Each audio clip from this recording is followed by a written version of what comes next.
क्या करना है। नहीं हो पाएगा। जरूर होएगा। अरे ये तो चल रहा है। So are you ready Kusum? नहीं। Yes you are. मुझे बहुत सारा मारा। Hello guys, hi. Hello. आप लोगों के पास वीडियो बहुत लेट आ रहा है, लेकिन आप लोगों के प्रोसेस के बहुत पहले आ रहा है, क्योंकि मेरे हाथ में थोड़ा ये चीज हो गया है, तो इसीलिए मैं वीडियो नहीं आ पा रहा था। थोड़ा तबीयत गड़बड़ है, लेकिन मैं आ गया हूँ। क्वेरी खत्म हो जाएगा। आप सब लोगों के पास बहुत सारी क्वेरीज है regarding the AIIMS MSc nursing counselling. So आज हम लोग फैन ऑफ करके क्योंकि हमारे पास नॉइज कैंसिलेशन वाला माइक नहीं है, उसके बाद अगर कुछ भी आप लोगों को डाउट है तो प्लीज कमेंट सेक्शन में बताइएगा। सो कुसुम, प्लीज टेल दिस एस्पिरेंट्स कि ये जो एम्स एमएससी नर्सिंग का जो अभी वो आया है, if you want a detailed information, if you want detailed information you should wait. Hi, ये रहा मेरा माइक्रोफोन। So आज हमारे साथ है Kusum Kumari from AIIMS Patna, from paediatric department, and उनसे हम लोग जानेंगे कि वो after getting the rank in the AIIMS MSc nursing उसने क्या क्या किया था, क्या क्या प्रोसेस किया था। सो कुसुम प्लीज टेल एवरीवन। मैंने वेट किया।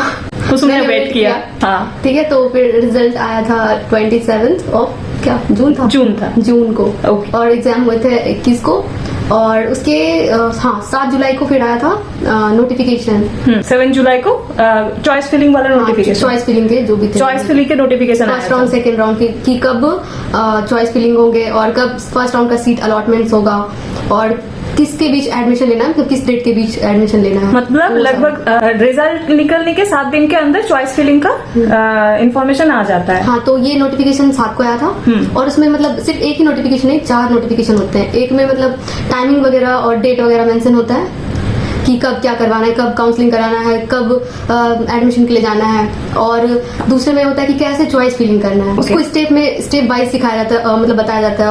और एक नोटिफिकेशन में क्वेश्चंस वगैरह रहते हैं कि जो भी एस्पिरेंट्स के डाउट है वो सारा वहाँ पे आंसर किया हुआ रहता है। ओके, ताकि अच्छे से सो मतलब आफ्टर गेटिंग योर रैंक आपके पास 3 या फिर 4 नोटिफिकेशन आएगा 7 दिन के अंदर अंदर। उसमें आएगा कि आपका first round of seat allocation कब आएगा, second round of seat allocation कब आएगा, और क्या चॉइस फिलिंग का इंफॉर्मेशन आएगा, और कैसे आपको फिलअप करना है उसके जो सारे स्टेप्स वो भी आपको बताएगा। इसके रिगार्डिंग भी एक इंफॉर्मेशन ब्रोचर आएगा। और क्या, अच्छा, और कुछ नहीं है। फर्स्ट राउंड के लिए जो चॉइस फिलिंग थे वो 14 जुलाई से 19 जुलाई के बीच करना था। और फर्स्ट राउंड का रिजल्ट 25 जुलाई को आया था, और 28 से लेके 1 अगस्त 28 जुलाई से 1 अगस्त के बीच एडमिशन लेना था, और वो चॉइस जो भी मिला होता है उसको एक्सेप्ट करना होता है। तो उसमें 2 चॉइसेस मिले होते हैं। फर्स्ट चॉइस में होता है कि जो आपको इंस्टीट्यूट मिला है उसको आपने एक्सेप्ट कर लिया और आप नेक्स्ट राउंड में नहीं जाना चाहते हैं। और सेकेंड चॉइस होता है कि आपने फर्स्ट राउंड में जो मिला है आप उस इंस्टीट्यूट में एडमिशन कराने तो जा रहे हो, पर आप नेक्स्ट राउंड के लिए भी अप्लाई कर रहे हो अपग्रेड होने के लिए। और अगर किसी को अपग्रेड करने के लिए वो दे दिया, लेकिन फिर वो सेकेंड राउंड में जाके वापस से वही सीट, मतलब फर्स्ट राउंड वाला ही सीट लेना चाहे तो नहीं, जो सेकंड राउंड में अलॉट होगा वही सीट लेना होता है, वरना 1 लाख का पेनल्टी लग सकता है। Point to be noted for every AIIMS. Okay, उसके बाद क्या किया कुसुम? फिर तो बस मैंने वो जब टाइमिंग आया तो मैंने चॉइस फिलिंग करा। और आपका चॉइस फिलिंग 1 था? चॉइस 1 ही मुझे अलॉट हुआ था। हाँ। वो ऑफर लेटर और अपॉइंटमेंट लेटर लेके आपको वही जो एम्स सिलेक्ट किया उस इंस्टीट्यूशन में आ जाना है। फिर क्या, वहाँ सारे डॉक्यूमेंट्स वगैरह वो देखते हैं, मतलब वो एक लिस्ट देते हैं कि और कि तुम्हारे पास ये सारे अच्छे से अरेंज करके रखना है। कौन से डॉक्यूमेंट्स चाहिए होंगे? वही BSc 4th ईयर के, ओके, मतलब फर्स्ट टू 4th ईयर के मार्कशीट, 10th 12th के मार्कशीट, सर्टिफिकेट। मेरे पास लिस्ट है इसका। रुको, लिस्ट है, लाओ।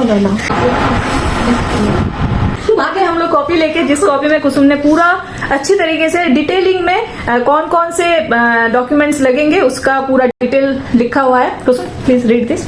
माइक कहाँ गया? माइक। तो सबसे पहले रजिस्ट्रेशन फॉर्म जो भी रजिस्ट्रेशन किया था ना, तो उसमें जो एक फॉर्म मिला होगा, फॉर्म नहीं मतलब वो स्लिप मिला होगा, तो वो रखना है।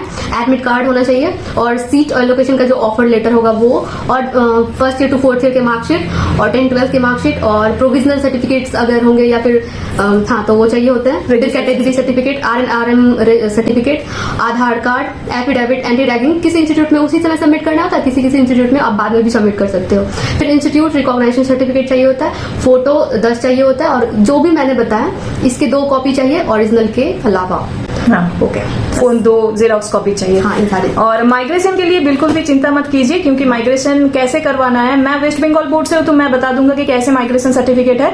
ये हमारे कुसुम बिहार बोर्ड से है तो ये भी बता देगी कि माइग्रेशन कैसे करना है। यहाँ पे नहीं, क्योंकि अभी वीडियो बहुत लॉन्ग हो जाएगा, नहीं तो यहाँ पे सारे काउंसलिंग प्रोसेस आपने बता दिया। बात ये था कि ये रहा हमारा पूरा काउंसलिंग प्रोसेस कि क्या क्या आप लोगों को चाहिए होता है और क्या क्या प्रोसेस है। तो कुसुम ने जैसे आप सब लोगों को बता दिया है कि ये सारे डॉक्यूमेंट्स आपको लेके आना है, चॉइस 1 फिलअप करना है अगर आपको उसी एम्स में रहना है तो, और अगर आपको लगता है कि आपके रैंक और आपके एम्स जो मिल रहा है वो आपको सही मिलेगा सेकंड राउंड के अपग्रेडेशन में, तभी जाके आप चॉइस 2 सिलेक्ट करना। अदरवाइज आपका फर्स्ट चॉइस का जो सीट रहेगा वो भी चला जाएगा, ऊपर से 1 लाख का पेनल्टी भी लगेगा।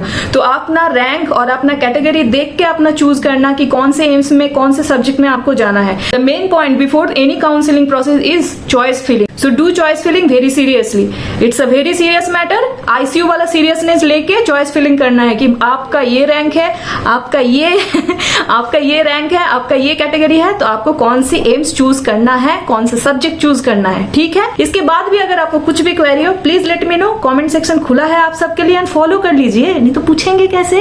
Okay, tata bye.